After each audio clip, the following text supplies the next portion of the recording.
मोहम्मद मंजूर हुसैन जो कि अपाती से हैं, इनको नेशनल कॉन्फ्रेंस की तरफ से जो है यूरबस्ता कॉन्स्टिट्यूंसी से अपना पार्टी का कैंडिडेट डिक्लेयर करते हैं। और सबसे पहले तो मैं इनको एक खतक से इनका स्वागत करता हूं।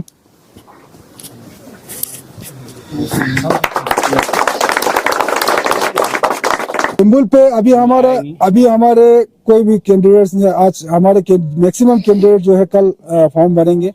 और इंशाल्लाह आज कुछ लोगों ने भरे हैं, वो ऐसे इंडिपेंडेंट पे भरे हैं और कोर्ट का ही ऑर्डर आएगा कल, वो भी जो है सिंबल में कन्वर्ट हो जाएगा, वो तो ऑटोमेटिकली कन्वर्ट हो जाएगा। तो हमें उम्मीद है कि यूटी एडमिनिस्ट्रेशन कल तक सोचेंगे। अगर ये नहीं होता तो जाहिरन ये क्लियर ये है कि यूटी एडमिनिस्ट्रेशन जो है वो यूटी एडमिनिस्ट्रेशन नहीं है, ये बीजेपी का एडमिनिस्ट्रेशन है।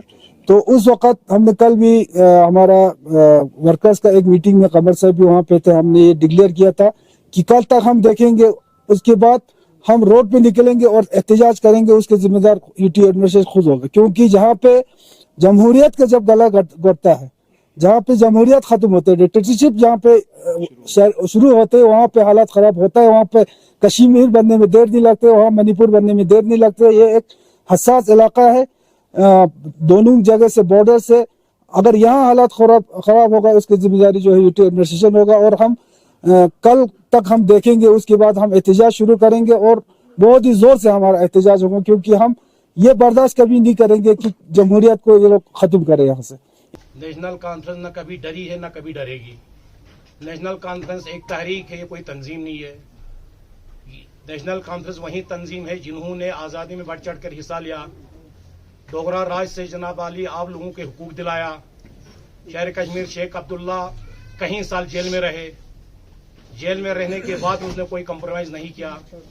तो जो ये लोग सोचते हैं कि डर के इन्होंने किया है, इनकी ये गलतफहमी है। हमने कोलेशन इसलिए किया है क्योंकि आपको लोगों को मालूम है, जब हमारे स्टेट को टुकड़े करके दो हिस्से कर दिया गया, एक जम्मू एंड कश्मीर, एक लद्दाख, यहाँ पर यूटी दिया गया, जिसको मैं आज भी हम नहीं मानते, उसको कहते हैं लद्दाख यूटी, लेकिन मेरे सामने वो लेह यूटी है। कारगिल की आवाम की कोई डिमांड नहीं थी यूटी के लिए। आज भी हम जो है इस यूटी के खिलाफ हैं। यूटी हमें जबरदस्ती सौंपी गई है, न चाहते हुए यूटी दिया गया है। जिनको यूटी दिया गया आज वो भी गमगीन है, हमारे ले के भाई भी इस यूटी के अब खिलाफ हैं।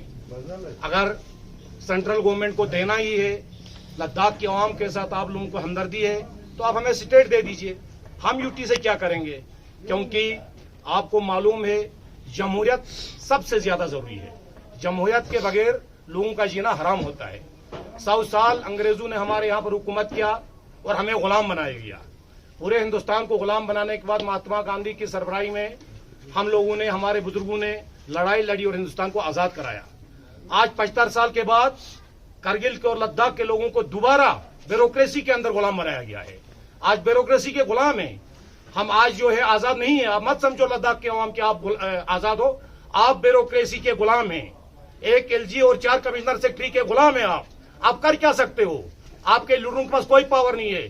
आपका हिल कौंसिल को सिर्फ झंडा और डंडा दिया गया है। क्या पावर है हिल कौंसिल के लिए? कुछ पावर नहीं है। आप मामूली सा फंड ट्रांसफर नहीं कर सकते सीसी दोनों, चाहे ले के मेरे भाई हो या करगिल का मेरे भाई हो। तो हमें इसके खिलाफ लड़ना है, इस नाइंसाफी के खिलाफ लड़ना है।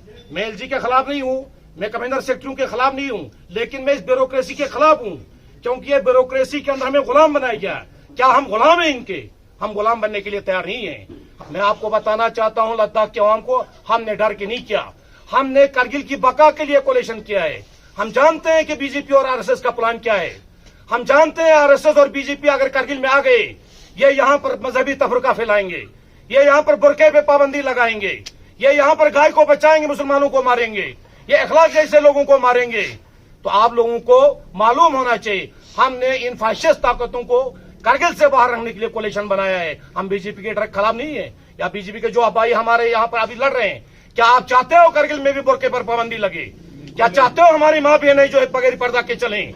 अगर बीजेपी का यहाँ कौंसिल बनेगा, याद रखना किसी न किसी दिन यह नौबत जो बाहर आ रही वो यहाँ पर भी आएगी। ये जो एजेंट आ रहे हैं आपके साथ क्या करने वाले हैं? मैं बीजेपी के भाइयों से पूछना चाहता हूँ, यहाँ के 2 मुसलमान लीडर थे हमारे बीजेपी में, शाहनवाज हुसैन साहब, मुख्तार हुसैन अंसारी साहब, दोनों को निकाल दिया। वो दोनों मेंबर कमेटी में थे।